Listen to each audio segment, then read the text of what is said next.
You put it over whatever you divided by in the first place. Hey, open that drawer real quick so I can grab that one right there. Not the one in front of me, Goober. What do you want to grab? The remote so I can turn this whatchamadoodle on. This screen on. Found it. Thank you. You're welcome. Okay, here we go, guys. Let's see. This is what we did yesterday, okay? How do we determine the zeros? What do we do? D equals 3. Okay, the degree is 3. How'd you get that? By the denominators. No, not the... Adding the exponents. There you go. We add all those exponents. 1 plus 1 plus 1 is 3. There you go. So how do I find the zeros? Very good. X plus 1 equals 0. X minus 1 equals 0. X minus 3 equals 0. Add the 3, you get x equals 3. Add the 1, you get x equals 1.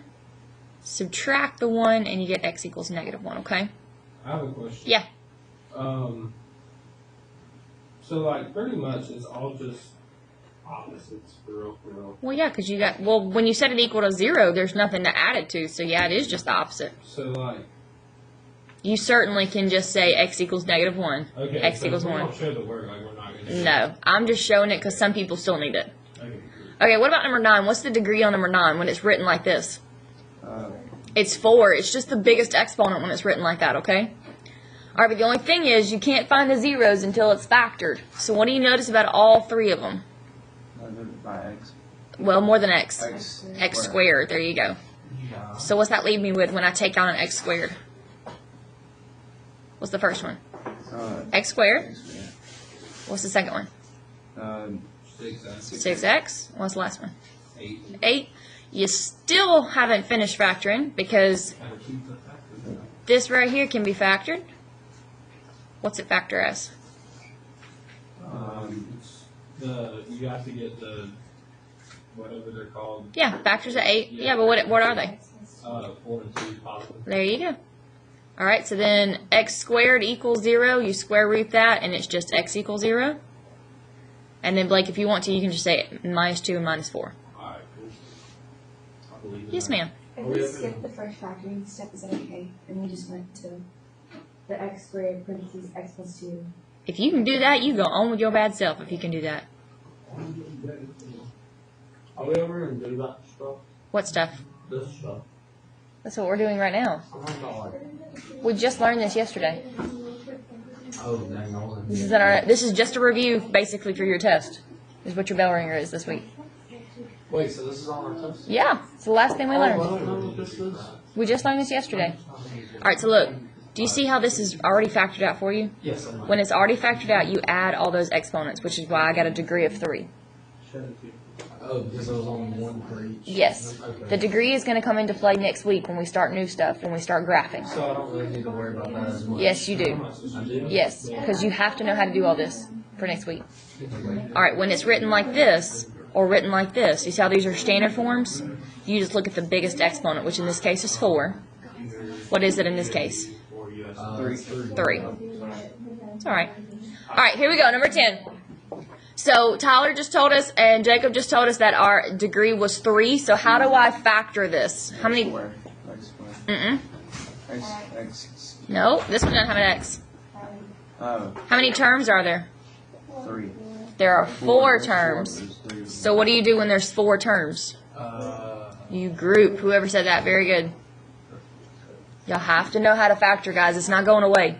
Oh, is this foiling? No. Nope. All All right, what do these two have in common?